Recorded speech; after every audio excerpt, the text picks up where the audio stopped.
میرا مفتی صاحب کی بارگاہ میں یہ سوال ہے، نفل کی نماز جماعت کروانا کیسا؟ نفل کی نماز کی جماعت، نفل پڑھنے ہیں لیکن جماعت کروا لی نفل کی جماعت کروانے کی شرعی طور پر اجازت ہے، اچھا، مگر اس میں علماء نے یہ فرمایا کہ مقتدی جب 3 سے زیادہ ہو جائیں گے تو یہ عمل مکروہ تنزیہی ہے۔ مگر یہ بات ذہن میں رہے کہ عمل اگرچہ مکروہ تنزیہی ہے،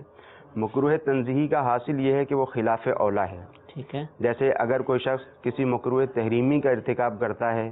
تو اب یہ گناہگار بھی ہوتا ہے، واجب کو ترک کرتا ہے تو گناہگار بھی ہوتا ہے، فرض کو ترک کرتا ہے تو گناہگار بھی ہوتا ہے۔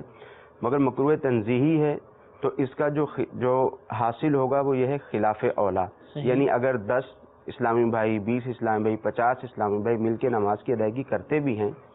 نفل نماز کی ادائیگی جماعت کے ساتھ کرتے ہیں، تو یہ زیادہ سے زیادہ خلاف اولا ہے۔ اور ہمارے ہاں عمومی طور پر یہ بھی دیکھا گیا ہے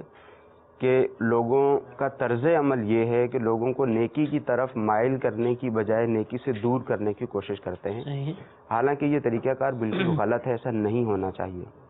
علماء نے یہاں تک ارشاد فرمایا، اب جو شخص جماعت کے ساتھ جنہوں نے نماز کا اہتمام کر لیا، اب ان پر جا کر ہم فتویٰ لگائیں، ان کو بولیں مکروہ تنزیہی ہو گیا، فلاں ہو گیا، اب وہ بیچارہ نماز کے لیے آیا تھا، ہو سکتا ہے دوبارہ وہ نہ آئے۔ علماء نے یہاں تک فرمایا کہ جب فجر کی نماز کا وقت ختم ہو گیا،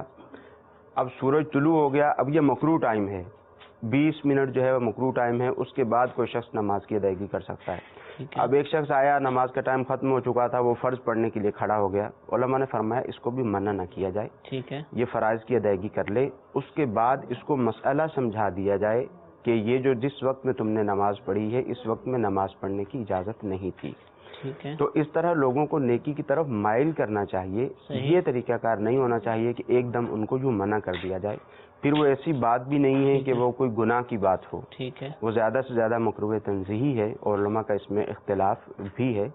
تو اگر کوئی جماعت کے ساتھ ادائیگی کرتا ہے تو اس کے اوپر سختی نہیں کرنی چاہیے۔ ٹھیک ہے۔